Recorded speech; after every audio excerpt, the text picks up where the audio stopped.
তিনটি নাম আছে। বলেন কয়টি নাম? তিনটি নাম আছে। একটি নাম হচ্ছে আত-তাওদীহ, আরেকটি নাম হচ্ছে আল-ফাতহ, আরেকটি নাম হচ্ছে আন-নাসর। তিনটি নাম। বলেন কয়টি নাম? তিনটি নাম। এই বিষয়গুলো আমাদের খুবই জরুরি। বিশেষত আমি আমার যুবকদেরকে খুব মনোযোগ সহকারে শোনার জন্য আহ্বান করছি। আজকের যে যুবকদের ধারণা সর্বদিকে, ছাত্রদের যে স্পৃহা সর্বদিকে দেখতে পাচ্ছি, এই যুবকেরা যদি মসজিদগুলোতে সবার আগে চলে আসে, এই দেশ সুন্দর হবে, এই এলাকা সুন্দর হবে, আমাদের পরিবেশটা সুন্দর সুসজ্জিত হবে, গোছালো একটি ইসলামী রাষ্ট্রতে আমরা পরিপূর্ণ করতে পারব। আসুন তাহলে এই সূরাতুন নাসরের তিনটি নাম। একটি হচ্ছে আন-নাসর। নাসর শব্দের অর্থ সাহায্য। নাসর শব্দের অর্থ কি? সাহায্য। ইংলিশে এটাকে বলা হয় হেল্প। আল-ফাতহ, আল-ফাতহ শব্দের অর্থ হচ্ছে বিজয়, ভিক্টোরি। এই সূরার দ্বিতীয় নাম্বার নাম সেটা হচ্ছে আল-ফাতহ, বিজয়, ভিক্টোরি। নাম্বার 3 যেই নাম সেটা হচ্ছে আত-তাওদীহ। তাওদীহ শব্দের অর্থ হচ্ছে বিদায়, ফেয়ারওয়েল। এখন বিদায় কেন? বিদায় বলার ক্ষেত্রে দুটি টপিক এখানে আছে। আব্দুল্লাহ ইবনে আব্বাস রাদিয়াল্লাহু তাআলা আনহু তিনি হাদিসের ভিতরে উপস্থাপন করেছেন, এই সূরা যেহেতু নাজিলের দিক থেকে দীর্ঘ 23 বছরের ভিতরে সর্বশেষ পূর্ণাঙ্গ সূরা নাজিল হয়েছে, এরপরে আর কোনো পূর্ণাঙ্গ সূরা নাজিল হয় নাই, সেজন্য এই সূরাকে আত-তাওদীহ তথা সর্বশেষ বলা হয়েছে। আরেকটি বিষয় আব্দুল্লাহ ইবনে আব্বাস রাদিয়াল্লাহু তাআলা তিনি উপস্থাপন করেছেন, বিশ্বনবীর কাছে যেই সূরা বিজয় আকারে প্রকাশিত হয়েছে, এতদিন পর্যন্ত নির্যাতন, নিষ্পেষণ, নিপীড়ন, জুলুম, অত্যাচার ছিল, এই জুলুম অত্যাচার থেকে অবসান ঘটিয়ে আল্লাহ তাআলা যে বিজয় দান করেছেন, মক্কা বিজয় হয়েছে, ইসলামের বিজয় হয়েছে, এই বিজয়ের কারণে এই সূরা নাযিল হয়েছে। এজন্য এই সূরাকে আত-তাওদীহ তথা বিদায় বলা হয়েছে। এই সূরা নাযিলের পরপরই বিশ্বনবী সাল্লাল্লাহু আলাইহি ওয়াসাল্লাম যেদিন ইসলাম বিজয় হয়ে গিয়েছে, বিশ্বনবী সাল্লাল্লাহু আলাইহি ওয়াসাল্লাম আর দুনিয়ার জমিনে বেশি দিন থাকেন নাই, ওয়াফাত করেছে। সেজন্য এই সূরার দ্বিতীয় নাম্বার নাম হচ্ছে আত-তাওদীহ।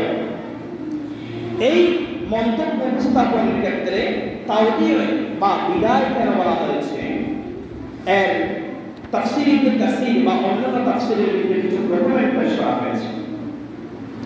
আজকের যে বিজয় সেটা কোন সংগঠন, কোন নেতৃত্ব, কোন বয়োবৃদ্ধের দ্বারা হয় নাই, যুবকের দ্বারা হয়েছে, ছোটর দ্বারা হয়েছে। কেন?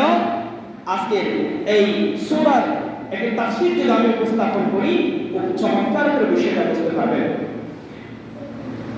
ইসলামের দ্বিতীয় খলিফা হযরত ওমর ফারুক রাদিয়াল্লাহু তাআলা তিনি যখন পুরো বিশ্বকে শাসন করছেন ইসলামের শিশুতোর ছায়া দ্বারা, খোলাফায়ে রাশিদিনের সময়কে বলা হয় সোনালী যুগ, স্বর্ণের যুগ। হযরত আবু বকর সিদ্দিক রাদিয়াল্লাহু তাআলা যখন ক্ষমতা শেষ করলেন, হযরত ওমর ফারুক রাদিয়াল্লাহু তাআলা ক্ষমতার মসনদে বসলেন। দেখার পরে পুরো বিশ্বটাকে পরিচালনা করছেন। 6 মাস পর্যন্ত কোন ধরনের বিচার আসে নাই। জিজ্ঞেস করা হলো, 6 মাস পর্যন্ত রাষ্ট্রের ক্ষমতা গ্রহণ করা হলো, কোনো বিচার নাই কেন? ইতিপূর্বে আমরা দেখেছি আমাদের পাড়ায়, মহল্লায়, গ্রামে, গঞ্জে, রাষ্ট্রে প্রত্যেক দিন কোনো না কোনো মারামারি, হানাহানি, রাহাজানি, চিন্তায়, চুরি, ছামারি আসে না নাই? হযরত ওমর ফারুক রাদিয়াল্লাহু তাআলা আনহু তিনি যখন তার বিচার কার্য মন্ত্রিসভা পরিচালনা করছেন, ভয়বৃত্ত সব বুঝে শুনে দাড়ি পাকাওয়ালা সাহাবাদেরকে নিয়ে এভাবে করে মন্ত্রী পরিষদ গঠন করলেন। কোন যখন রাষ্ট্রের কোন সিদ্ধান্ত যখন নিতে হয়, সাহাবাদেরকে ডাকতেন, পরামর্শ করতেন। কিন্তু পরামর্শ নেওয়ার সময় একজন ছোট্ট মানুষ, ছোট্ট একজন বালককেও, ছোট্ট একজন ছাত্রকেও হযরত ওমর ফারুক ওই বৈঠকের মধ্যে জায়গা দিচ্ছেন। অন্যান্য সাহাবীরা একটু চিন্তা করলেন, আমাদের এই বয়স্ক মানুষের সাথে ছোট্ট একজন ছাত্র কেন আসলো, ছোট্ট একজন বালক কেন আসলো? ওনার কাছে হযরত ওমর ফারুক রাদিয়াল্লাহু তাআলা আনহু এই বিষয়টা জানার পর বললেন, একটু অপেক্ষা করো, একটু অপেক্ষা করে বললেন। আবার সূরা নাসর তেলাওয়াত করলেন, ইযা জাআ নাসরুল্লাহি ওয়াল ফাth ওয়া রাআইতান নাসা ইয়াদখুলুনা ফি দীনিল্লাহি আফওয়াজা ফাসাব্বিহ বিহামদি রাব্বিকা ওয়াস্তাগফির ইন্নাহু কানা তাওয়াবা। সাহাবাদেরকে প্রশ্ন করা হলো, ও আমার সাহাবারা, তোমরা বলো তো এই সূরা দ্বারা কি বোঝানো হলো? অনেকে বললেন এই সূরা দ্বারা বিজয় বোঝানো হচ্ছে। আবার একদল সাহাবা বললেন এই সূরা দ্বারা মানুষ দলে দলে ইসলামের ভিতরে প্রবেশ করতেছে, এটা বোঝানো হচ্ছে। আবার অনেকে বললেন এই সূরা দ্বারা বিদায় বোঝানো হচ্ছে। তখন আব্দুল্লাহ ইবনে আব্বাস রাদিয়াল্লাহু তাআলা আনহুকে হযরত ওমর ফারুক ডাকলেন। ডাকার পরে বললেন তুমি এই সূরা দ্বারা কি বুঝেছো একটু আমাকে বলো তো। সবার সামনে তিনি উপস্থাপন করলেন। ইবনে আব্বাস রাদিয়াল্লাহু তাআলা আনহু বলতো, লা ক্বালা ফামা তাকুনু কুনতুহু আজান রাসূলুল্লাহ সাল্লাল্লাহু আলাইহি ওয়াসাল্লাম আলামাহু লাহু ক্বালা ইযা জাআ নাসরুল্লাহি ওয়াল ফাth ওয়া যালিকা আলামাতুল আজাল ফাসাব্বিহ বিহামদি রাব্বিকা ওয়াস্তাগফির ইন্নাহু কানা তাওয়াবা। ফাকালা উমর মা আ'লামাহু মিনহা ইল্লা মা তাকুল। হযরত ওমর ফারুক বললেন, তোমাদের একদল সাহাবা বলছে বিজয় হয়েছে, আরেকদল সাহাবা বলল যে তোমরা বলছো যে এখানে দলে দলে মানুষ ইসলামে প্রবেশ করছে। কিন্তু আব্দুল্লাহ ইবনে আব্বাস চমৎকার একটি কথা বলছে।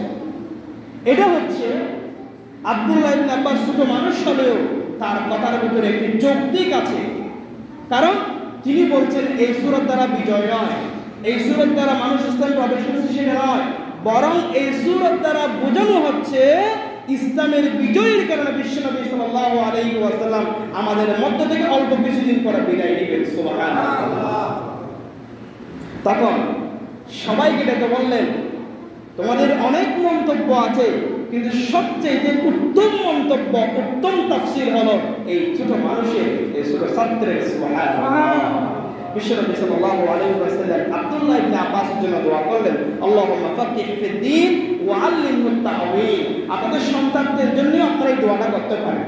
এই দোয়াটা করলে তাদের ব্রেন বৃদ্ধি পাবে, ব্রেন সুন্দর হবে, ব্রেন সবল হবে, সুন্দর ছাত্রতে পরিণত হবে। দোয়াটা একটু মুখস্থ করেন, আল্লাহুম্মা ফাক্কিহ ফিদ-দীন, আল্লাহুম্মা ফাক্কিহ ফিদ-দীন ওয়া আল্লিমহু আত-তা'ওয়ীল। বাচ্চাদের মাথায় যদি হাত রেখে এই দোয়াটা করেন, বাচ্চাদের ব্রেন সুস্থ হবে, ব্রেন বৃদ্ধি পাবে। তাহলে আসুন, অনেক সময় বয়োবৃদ্ধদের মাঝেও ছোট বাচ্চাদের ছাত্রের দাম আছে না নাই? কথা বুঝতে পারছেন তো? আমি তাফসীর থেকে আপনাদেরকে রেফারেন্স দিয়ে কথাটা বোঝানোর চেষ্টা করছি। আসুন, সেজন্য অনেক সময় ছোটদেরও ব্রেন উদ্ভব হতে পারে। অনেক সময় বয়স্করা যা বোঝে না, ছোট ছাত্ররা, ছোটরা, বালকরা তা বুঝতে পারে। সেজন্য কাউকে ডিনাই করা উচিত নয়। কারণ মানুষের প্রজ্ঞা, ব্রেন, এই জিনিসটা আল্লাহ কাকে দান করবেন, কার দ্বারা কোন কাজ প্রতিষ্ঠিত হবে, সেটা আল্লাহই ভালো জানে। কারণ প্রজ্ঞা কাকে বলে? প্রজ্ঞা বলা হয় দুটি জিনিসের সমন্বয়। একটা হচ্ছে নলেজ আর একটা হচ্ছে কমন সেন্স। নলেজ এবং কমন সেন্স ইকুয়াল টু হয় উইজডম। উইজডম মানে হচ্ছে প্রজ্ঞা, হিকমা। হিকমার ভিতরে দুটি বিষয় সমন্বয় থাকবে, একটা হচ্ছে জ্ঞান আর একটা হচ্ছে বুঝশক্তি, কমন সেন্স। যার ভিতরে জ্ঞান আছে, বুঝশক্তি নাই, সাদা পাগল। আর যার ভিতরে বুঝশক্তি আছে কিন্তু পড়ালেখার কোনো গতি নাই, সেও আধা পাগল, সব কিছু বুঝতে পারবে না। কিন্তু যার ভিতরে হিকমা আছে, জ্ঞান আছে এবং বুঝশক্তি আছে, সেই সব কাজকে কি করতে পারে? সমন্বয় করতে পারে। এজন্য আল্লাহ যাকে ভালোবাসেন, যাকে পছন্দ করেন, তাকে হিকমা দান করেন। ইলমের কথা বলে নাই, হিকমার কথা বলা হয়েছে। আসুন আমরা কোরআন থেকে জেনে নিই। ইউতিল হিকমাতা মান ইয়াশাউ ওয়া মান ইউতাল হিকমাতা ফাকাদ উতিয়া খায়রান কাসীরা। আল্লাহ পাক রব্বুল আলামিন বলছেন, ইউতিল হিকমাতা মান ইয়াশা, আমি যাকে ইচ্ছা তাকে হিকমত দান করি, আর যাকে হিকমত দান করেছি, প্রজ্ঞা যাকে দান করেছি, সেই হলো শ্রেষ্ঠ, সেই হলো সম্মানিত। জোরে বলে সুবহানাল্লাহ। আসুন, এই হিকমা এটা আল্লাহ যাকে চান তাকে দান করেন। এজন্য আমরা আল্লাহর কাছে চাইতে গেলে আমরা হিকমত চাইবো, কারণ হিকমা যার ভিতরে থাকবে সে তার দুইটার সমন্বয়ে সফলতার দ্বার প্রান্তে পৌঁছাতে পারে। আসুন, আমরা যে সূরাটি তেলাওয়াত করেছি, এই সূরা হচ্ছে আমরা তিনটি নাম জানলাম, একটা হচ্ছে আল ফাতহ, একটা হচ্ছে আন-নাস, আর একটা হচ্ছে আত-তাওদীর। তিনটা নামের সমন্বয় আমরা এখানে বুঝতে পেরেছি। সর্বপ্রথম আমরা যে আয়াত তেলাওয়াত করেছি, এই আয়াতটা একটু পড়ি। ইদা জাআ নাসরুল্লাহি ওয়াল ফাতহ, যখন আল্লাহ তাআলা বলছেন, যখন আপনি দেখবেন আল্লাহর পক্ষ থেকে বিজয় এসেছে, আল্লাহর পক্ষ থেকে বিজয় এসেছে আল্লাহর সাহায্যের মধ্য দিয়ে। বলেন কিসের মধ্য দিয়ে? আল্লাহর সাহায্য ছাড়া কখনো বিজয় অর্জন করা সম্ভব না। বিজয় মানুষের বাহুবল, অস্ত্রের শক্তি, ক্ষমতার শক্তি, অর্থের শক্তি, শ্রমের শক্তির মধ্য দিয়ে হতে পারে না। বিজয় দেন কে? সেটা যে কোনো ভাবেই হতে পারে। বদরের যুদ্ধে, বদরের ময়দানে মুসলমানদের সৈন্য সংখ্যা হচ্ছে শুধুমাত্র 313 জন, অপরদিকে কাফেরের সংখ্যা হচ্ছে 1000। মুসলমানদের যুদ্ধ করার মতো 6টি পোশাক ছাড়া কিছুই নাই। প্রত্যন্তরে ইহুদিদের 1000 অস্ত্র শস্ত্র সহ ঘোড়া, উট সব কিছু দিয়েছিল। কিন্তু যুদ্ধের ময়দানে যখন আল্লাহর উপরে তাওয়াক্কুল করে 313 জন সাহাবা ময়দানে অবস্থান করলেন, পরবর্তীতে ওই কাফেররা যখন পরবর্তীতে বুঝে গেল, বলছেন আমরা যখন মুসলমানদের সাথে যুদ্ধ করতেছি, আমরা বিপরীত দিক থেকে দেখলাম মুসলমানদের সংখ্যা কত দেখতে পাচ্ছি না, হাজার হাজার লক্ষ লক্ষ আমরা মুসলমানদের সৈন্য সংখ্যাগুলো দেখতে পাচ্ছি। সুবহানাল্লাহ। কাফেরদের চোখে মুসলমানদের বিজয় হওয়ার জন্য আল্লাহ স্পেশাল ফেরেশতা নাযিল করেছেন, ঠিক কিনা? সেই বদরের প্রান্তরের ময়দান থেকে আমরা ইতিহাস সাক্ষী, এখনো বিজয় অর্জন করে বর্তমানের যেই জমিন আজকে আমরা বিজয়ের পতাকা দেখতে পাচ্ছি, সেখানে কোনো ছাত্রের ভূমিকা শুধুমাত্র উপস্থিতি ছিল, লক্ষ লক্ষ কোটি জনতার উপস্থিতি, সে সবগুলো ছাত্র নয়, আল্লাহর পক্ষ থেকে এক বিজয় এসেছে, ঠিক কিনা বলেন? সুতরাং শুনে রাখুন, আমাদের সাহায্য চাইতে হবে এক আল্লাহর কাছে। মুসলমানদের শুধু আল্লাহর উপর তাওয়াক্কুল করে মাঠে নামা দরকার। বিজয় দিবেন কে? কারণ বিজয় দেন একমাত্র, সেই কথাটা নতুন কোনো কথা নয়। সাহায্য বা বিজয় দেন সেটা হচ্ছে আল্লাহর পক্ষ থেকে। আল্লাহ তাআলা সেই কথাটা কোরআনুল কারীমের ভিতরে বান্দার জন্য স্পষ্ট করে ঘোষণা করছেন, ওয়া মান নাসরু ইল্লা মিন ইনদিল্লাহিল আজিজিল হাকীম। আল্লাহ পাক রব্বুল আলামিন বলেন, ওয়া মান নাসরু ইল্লা মিন ইনদিল্লাহ, তোমাদের যে বিজয় হয়েছে এই বিজয় মূলত একমাত্র আল্লাহর পক্ষ থেকে সাহায্যের মধ্যে হয়েছে। জোরে বলে সুবহানাল্লাহ। সুতরাং বিজয় হয় একমাত্র আল্লাহর সাহায্যের মধ্য দিয়ে। আল্লাহ বিজয় যাদেরকে দান করেন, মূলত যাদের ভিতরে ঈমান থাকবে, ঈমানের পরিপক্কতার মধ্য দিয়ে আল্লাহ যুগে যুগে পালাক্রমে বিজয় দান করেছেন, ঠিক কিনা বলেন মুসলমান? ঈমানের পরিপক্কতা একমাত্র থাকতে হবে। যাদের ভিতরে ঈমানের পরিপক্কতা যতদিন পর্যন্ত থাকবে না, ততদিন পর্যন্ত বিজয় আসবে না। ঈমান পূর্ণতা লাভ করলে বিজয় দিবেন তিনি কে? কারণ এই বিজয় যুগে যুগে পালাক্রমে আল্লাহ তাআলা বিজয় দান করেছেন। এটা কোনো মোল্লার কোনো কথা নয়, স্বয়ং আল্লাহ নিজেই বলছেন। কোরআনুল কারীমের 40 নম্বর সূরা সূরাতুল মুমিনুনের 51 নম্বর বলছেন ইন্না লানানসুরু রুসুলানা ওয়াল্লাযীনা আমানু ফিল হায়াতিদ দুনিয়া ওয়া ইয়াওমা ইয়াকুমুল আশহাদ। আল্লাহ পাক রব্বুল আলামিন বলছেন আমি যুগে যুগে ইন্না লানানসুরু রুসুলানা ওয়াল্লাযীনা আমানু, আমি যুগে যুগে সমস্ত নবী এবং রাসূলগণ সহ তোমরা যারা ঈমানের উপরে পরিপক্কতায় ছিলাম, ঈমানের দৃঢ়তা যাদের ভিতরে ছিল, আল্লাহ তাআলা যুগে যুগে ঈমানের পরিপক্কতার কারণে বিজয় লাভ করেছেন। সুবহানাল্লাহ। সুতরাং এই বিজয়ের জন্য ক্রেডিট আমরা নিয়ে ফেললে হবে না। আজকে অনেকেই আমি অমুক করছি, তমুক করছি, সমুক করছি, কত ধরনের হাবিজাবি কথাগুলো বলে। নো নেভার, এই সমস্ত কথাগুলো বলা যাবে না।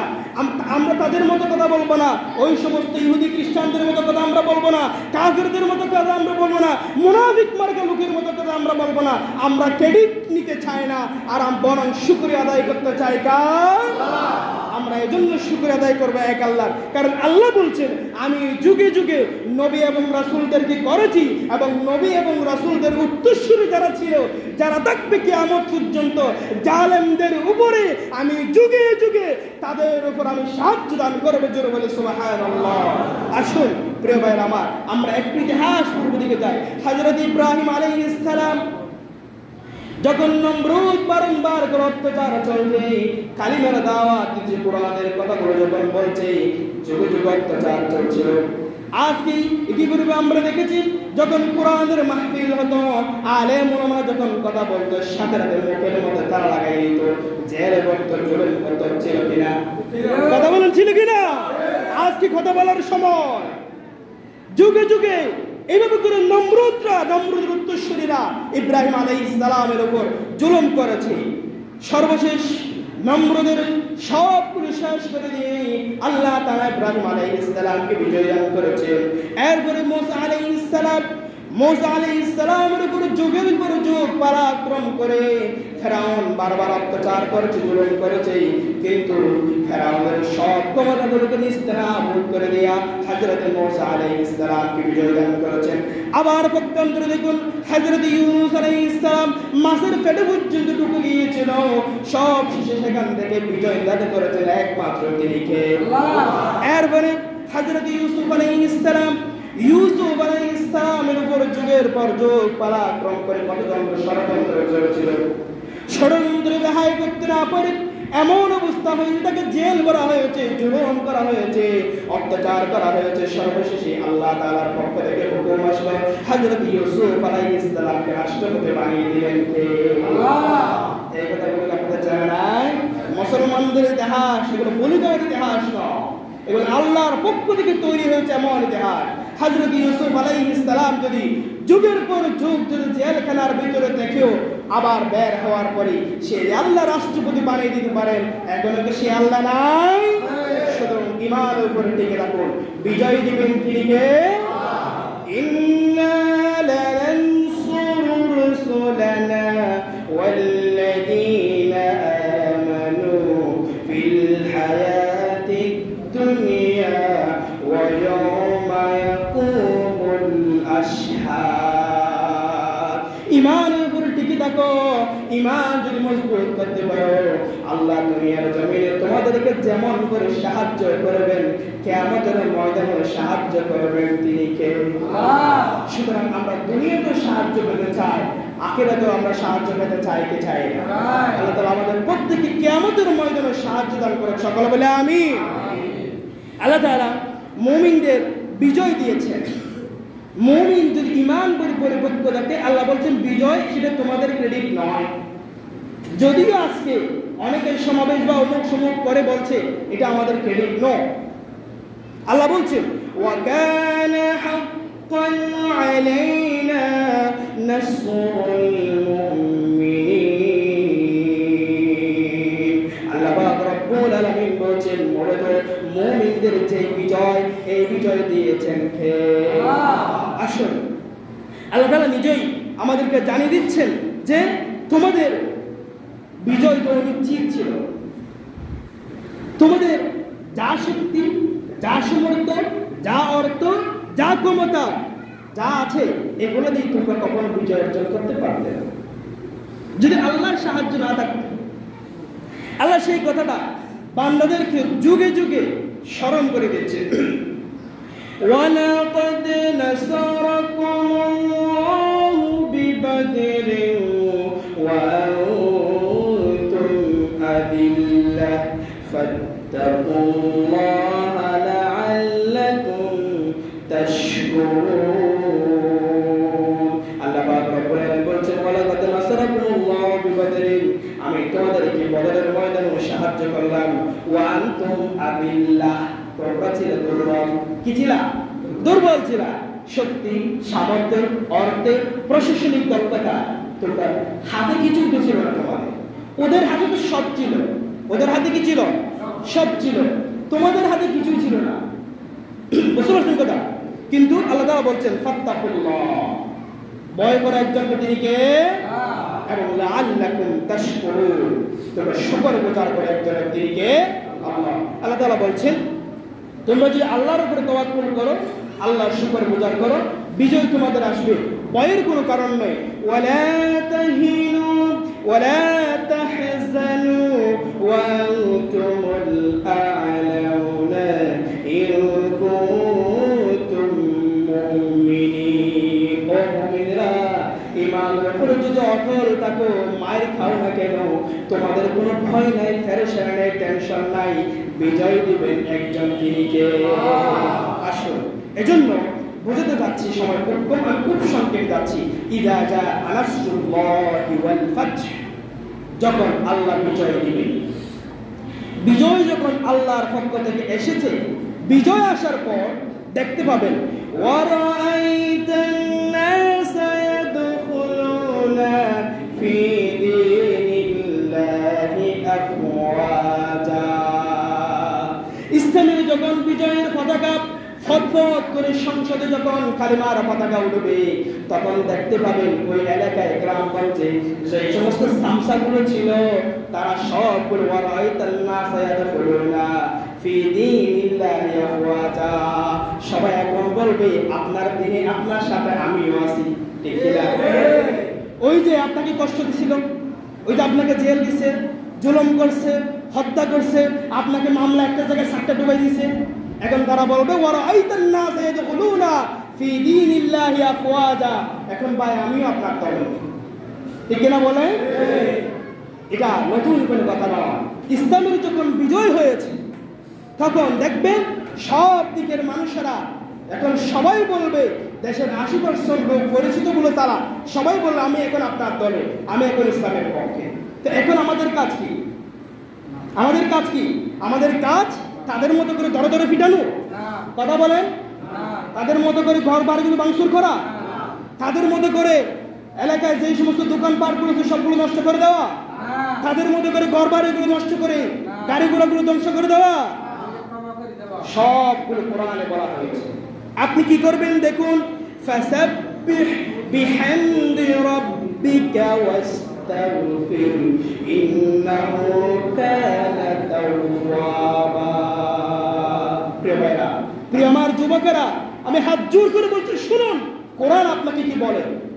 কোরআন আপনাকে বলে বিজয় যখন আপনার এসেছে, আপনি যখন দেখবেন সবাই এখন আপনার অধীনস্থ, সবাই যখন আপনার পতাকা তলে আসতে চাইবে, ফাসাব্বিহ বিহামদি, ফাসাব্বিহ, আপনি তাসবিহ পাঠ করুন। কার তাসবিহ পাঠ করবে? এতদিন ওরা মন্ত্রী, অমুকের সমুকের ব্যক্তির পূজা করেছিল, এখন ইমানদার যারা, তারা কি ব্যক্তির পূজা করতে পারে? কোন নেতার পূজা করতে পারে? টাকার পূজা করতে পারে? ক্ষমতার পূজা করতে পারে? পারা যাবে না। মুমিন পূজা করবে একমাত্র এক আল্লাহ, যে আল্লাহর কাছে আল্লাহ বলেছেন ফাসাব্বিহ, তোমরা তাসবিহ পাঠ করো। এরপরে বিহামদি, শুকর আদায় করে একমাত্র আল্লাহ, তোমরা ক্রেডিট দিতে যেও না, তোমরা বাহবা নিতে যেও না, তোমরা এই ক্রেডিটের মালিক বানাও একজনকে, তিনি কে? খুব ভালো করে সাবধান করে শোন, যা হয়েছে হয়েছে, আর কিছু করা যাবে না। ফাসাব্বিহ, এখন আপনি তাসবিহ পাঠ করেন, জিকির করেন একজনে, এবং বিহামদি, আপনি আল্লাহর প্রশংসা করতে শিখুন। ওয়াস্তাগফিরুহু, ক্ষমা করে দেন। সাধারণতম ঘোষণা করে দেন, কারণ আপনি মুমিন। আপনাকে অমুকে তমুকে সমুকে পাশের যাও সাসা বাতি যাও অমুক সমুক অমুক নেতা সমুক নেতা রাষ্ট্রীয়ভাবে যা হওয়ার হবে, কিন্তু আপনি ইমানদার হিসেবে আপনার দায়িত্ব হবে কাউকে আর জুলুম করা যাবে না। তারাও জুলুম করে যে আপনিও জুলুম করবেন, এটা ইমানদারের পরিচয় হতে পারে? আশেপাশের সবাইকে আমরা মাফ করে দেবো, ঠিক কিনা? মাফ করে দেওয়া এটা মুমিনের দায়িত্ব। আপনি যদি মুমিন হন, আপনার দায়িত্ব হলো মাফ করে দেওয়া। কাউকে কখনো কোনোভাবে কথায় কাজে অত্যাচার করা যাবে না। আমি বিভিন্ন জায়গায় বিভিন্ন অনলাইনের মাধ্যমে এই এলাকার অনেক ভাইদের আমি কথা বলে শুনেছি অনলাইনের মাধ্যমে। প্রিয় ভাইরা, আপনাদেরকে হাত জোর করে বলছি, ইসলামের বহির্ভূত কোনো কাজ করা যাবে না। আসুন, আমাদের কাজ হচ্ছে ইন্নাহু কানা তাওয়াবা। আমরা এখন তওবাতে শামিল হব, আমরা এখন তওবাতে শামিল হব। আমরা আল্লাহর কাছে পানাহ চাইব। বিগত সময়ে কোনো কাজে আমাদের কাজ বাস্তবায়ন করার ক্ষেত্রে যদি কোনো ধরনের ভুল হয়ে থাকে, ক্ষমা চাইতে হবে একজনের কাছে, তিনি কে? এবং আমাদের প্রত্যেককে আবারও বলছি সাধারণ ক্ষমা ঘোষণা করতে হবে। এখন আমার প্রিয় যুবক ভাইয়েরা, আপনাদের রক্তের কূপ ধামামা বাজতেছে, আপনারা ভালো করে শুনুন।